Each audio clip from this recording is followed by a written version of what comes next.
شیشه‌های عقبش فابریک دودیه. بریم داخلش ببینیم چه خبره.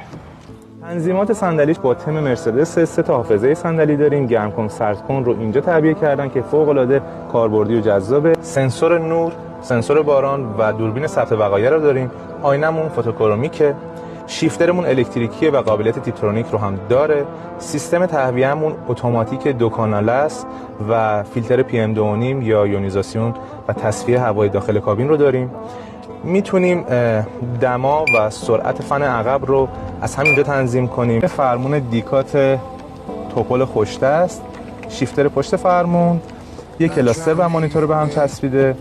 کیفیت دوربین 360 مون بسیار مطلوبه. یه سقف تمام شیشه بازشونده داریم. کیفیت این پنلی که اینجا طراحی شده یه حالت مات‌تور بسیار مطلوبیه که خیالتون از بابت خط و خش تا حدود زیادی راحت میکنه. اتو هولد رو داریم و کنترل در سراشیبی. 3 مود رانندگی نرمال، اکو و اسپورت. این رادار مجموعه سنسورهای جلو به ما میگه که این خودرو سیستم خودران ADAS رو داره. دوربین جلو رو هم بهش اضافه کنید.